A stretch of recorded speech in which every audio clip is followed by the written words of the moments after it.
선생님, 네. 2023년에 50세 되시는 분들의 운기는 어떨까요? 50세면 갑인생이에요. 갑인생들은 굉장히 카리스마가 있다고 봐요.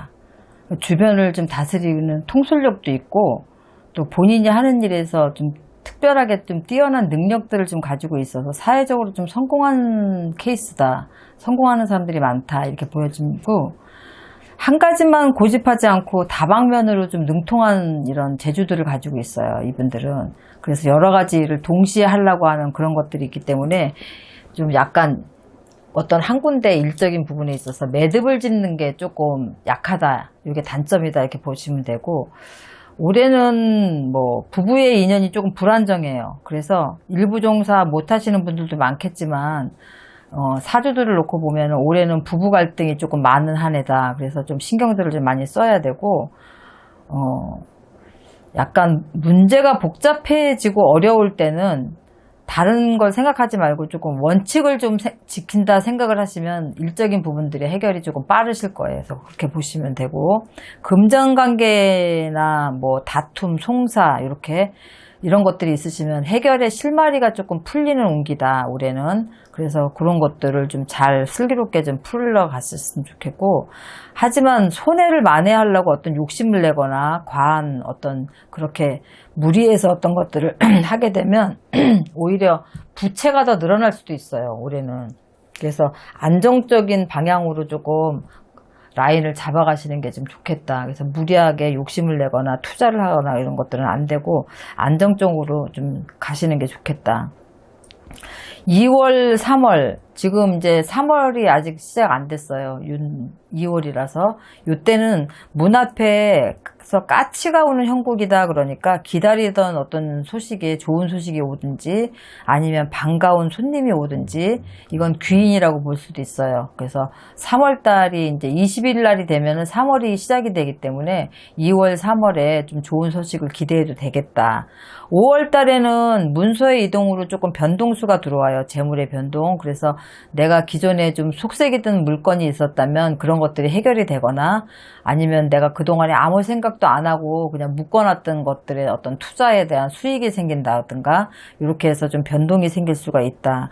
재물운 같은 경우는 어느 정도 재물이 들어와요. 들어오는데 이런 것들은 이제 투자나 뭐 이런 것보다는 부채가 내가 아까 늘어난다고 얘기한 것처럼 채무를 조금 갚는데 먼저 정리를 하거나 이렇게 해야지만 송사를 조금 면해갈 수가 있다. 그러니까 그런 부분들을 좀 먼저 신경 쓰시는 게 좋겠고요.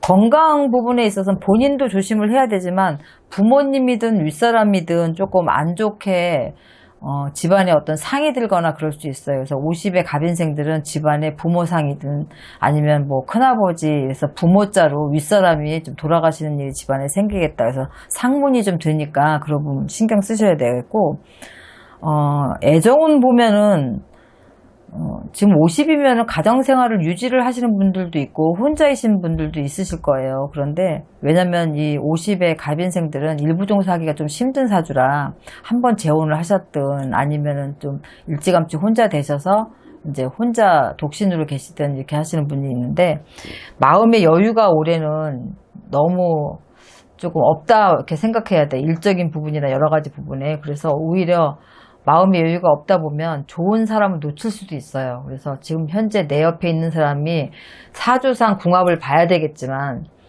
좋은 사람을 조금 놓치고 떠나보내는 인연을 떠나보내는 형국이기 때문에 그런 부분들 좀 신경 써야 되고 이런 부분은 꼭 내가 애정으로 연인 관계가 아니더라도 일적인 부분이나 파트너라든가 이렇게 동업자라든가 이런 사람하고도 조금 결별을 해야 되는 운이 들어와 있으니까 이런 것들은 좀 참고를 좀 하셔야 되겠어요. 그래서 대인관계도 조금 성급한 결정, 뭐 자른다고 해서 다 능사가 아니기 때문에 한 번 더 보듬고 갈 수도 있고 대화로 풀어서 조금 더 인연을 끌고 갈 수도 있고 하는데 올해는 내가 상대를 떠나보내는 운이 들어와 있기 때문에 대인관계도 무조건 결단력 있게 그냥 싹둑싹둑 자르는 것보다는 조금 유지하는 거에 주목을 좀 해서 올해는 그 떠나보내는 인연들을 좀 최대한으로 좀 줄여가는 그런 것도 괜찮아요. 나쁘지 않아요. 그래서 50세 우리 갑인생들은 고력도 많고 사주가 높다 보니까 뭐 풍상은 많이 겪지만 사회적으로 좀 안정되고 성공을 거두시는 분들이 있어요. 근데 이런 분들이 순탄하게 한 번에 올라가지 않아요. 그래서 여러 가지 고력을 겪으면서 올라가기 때문에 올해 이렇게 안 좋은 운기가 들어와 있다 하더라도 분명하게 성공하시는 분들이 많으니까 여러 가지 부분에 있어서 올해는 다 여기저기 다 내가 신경을 많이 써야 되고 또 주목도 좀 해야 되고 관계 개선이나 이런 데도 좀 노력을 해야 되고 하는 시기니까 그런 것만 조심하시면 올해 갑인생들 나쁘지 않으니까 신경들 많이 쓰셨으면 좋겠습니다. 네, 선생님 좋은 말씀 감사합니다. 네, 수고하셨습니다.